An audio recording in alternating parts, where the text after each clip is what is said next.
my career, I've interviewed between 15 and 20,000 people. I have the names here of the top 1,000. I'm just going to read them all quickly. See how many you recognize. In the 80s and 90s and early 2000, I have interviewed every self-help motivational speaker who ever wrote a book. With the exception of Tony Robbins, I interviewed every other one of them. In fact, this area has become sort of a big area of interest for me. I still look at self-help books. In fact, I got a bunch from a friend of mine who's a curator at a local museum that were written in the 1920s. So I like to see what people were saying back then. I have one from the late 1800s. And I can tell you that after years and years of reading all of this stuff, there is no new truth. No one in my lifetime has stood up and said, there's a new truth about the human condition that's just been discovered. There is no new truth, and there are no new problems. Everything is a combination and a permutation of the same thing. So throughout my studies, I have come upon some things that I think are very important, and these are the things that I would like to talk to you about today. And they are self-esteem issues, instinct, expectations, multitasking, the rabbit hole, and being liked. And I'll go through these one at a time.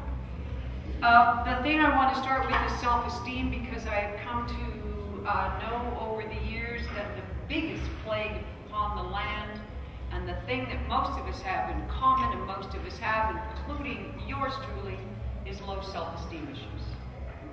And whenever I say that, people go, how could you possibly have low self-esteem issues, Dini Petty? I mean, you flew a helicopter, you hosted this talk show and anchored it. How could you possibly have low self-esteem? Well, I did. And I have to tell you that if you have low self-esteem issues, it's something that actually never goes away. It's something you have to deal with and consistently deal with, because it always waits in the background to come and get you.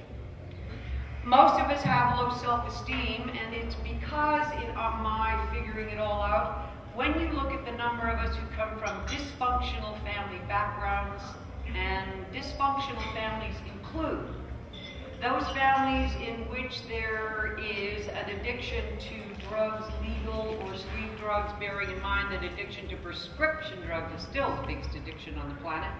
So we have prescription drugs, street drugs, and we're going to make alcohol its own special little category for those alcoholics in the world that we all know and have loved. Then there's extreme religious or extreme philosophical upbringing. Then there's extreme poverty. Then there's extreme physical problems that can bring dysfunctionality to family, and extreme mental problems. Then there's verbal abuse, mental abuse, physical abuse, and sexual abuse.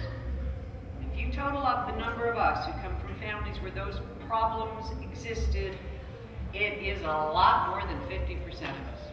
Now, my family were always contenders for the bronze medal in dysfunctionality.